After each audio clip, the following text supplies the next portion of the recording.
Jail জুলুম এগুলো হয়ে আসছে। সুতরাং এইটা হওয়ার পরেও পৃথিবীতে সুন্দরের কাজ কি কখনো থেমেছিল? থেমেছিল না। ঠিক তেমনি ভাবে আমরা আল্লাহর বান্দা হিসেবে, আল্লাহর প্রিয় হাবিব হযরত মুহাম্মদ সাল্লাল্লাহু আলাইহি সাল্লামের উম্মত হিসেবে আমাদের চরিত্রে থেমে যাওয়ার কোনো ইতিহাস নেই। আমরাও থেমে যাব না। আমরা আমাদের সকল মানুষকে সাথে নিয়ে একটি সুন্দর বাংলাদেশ অবশ্যই বিনির্মাণ করব ইনশাআল্লাহ। সম্মানিত ভাইয়েরা, আমরা এখানে যে কথাগুলো আমাদের ভাইয়েরা বলেছেন, আমরাও সেই কথাগুলোরই পুনরাবৃত্তি করতে চাই যে এই গ্রামটি বা এই অঞ্চলটি এটা একটা নবগঠিত ইউনিয়ন। এটা একটা বৃহৎ ইউনিয়ন ছিল শঙ্করচন্দ্রের সাথে, তার থেকে বের হয়ে একটা নবগঠিত ইউনিয়ন হয়েছে। আমাদের এই এলাকার রাস্তাঘাট বলেন, আমাদের স্কুল কলেজ অন্যান্য প্রতিষ্ঠান বলেন, আমাদের চিকিৎসা সেবা বলেন, আমাদের কৃষকদের সেবা বলেন, সকল দিক থেকেই আমরা কিন্তু অনেক পিছিয়ে আছি। আজকে আমি শ্রীকোল গিয়েছিলাম। শ্রীকোলে খালপাড়া নামে একটা পাড়া আছে। সেই পাড়ার মানুষজন একটা পাশ দিয়ে ঢুকে আর এক পাশ দিয়ে বেরোতে পারে না। কেন বেরোতে পারে না? মাঝখানে এমন ভাবে গর্ত হয়ে গেছে, মনে হচ্ছে ওখান থেকে খাবলা মেরে যেন সব রাস্তাটাকে উঠে নিয়ে চলে গেছে, বিষয়টা এমন।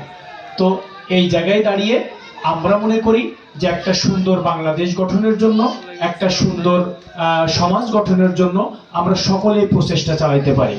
একটি সুন্দর বাংলাদেশ হইলে, একটা সুন্দর সমাজ হইলে সেখানে কিন্তু একটি দলের লোক বা একটা মতের লোক উপকৃত হবে না, বরঞ্চ একটি সমাজে যদি একটি ভালো চিকিৎসা প্রতিষ্ঠান হয়, একটি যদি ভালো রাস্তা নির্মিত হয়, একটি যদি ভালো শিক্ষা প্রতিষ্ঠান হয়, সেখানে সকল শ্রেণী পেশার মানুষ সেখানে তাদের পড়ালেখা করা, চিকিৎসা নেওয়ার এবং রাস্তাঘাটে চলার সুযোগ থাকবে এবং হয়।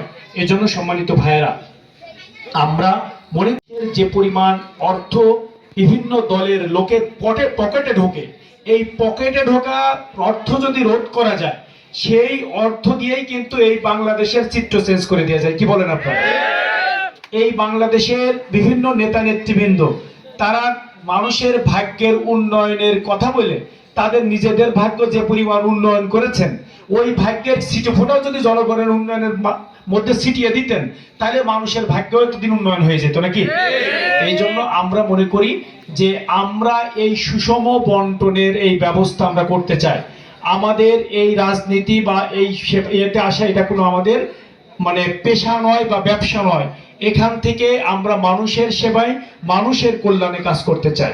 এজন্য আপনারা যারা এখানে উপস্থিত আছেন, আপনাদেরকে আমরা অনুরোধ করব যে এখানে যে কথাগুলো বলা হয়েছে, যে স্বপ্ন আপনারা দেখেন, সেই স্বপ্নগুলো আপনাদেরকে সাথে নিয়েই আমরা বাস্তবায়ন করতে চাই।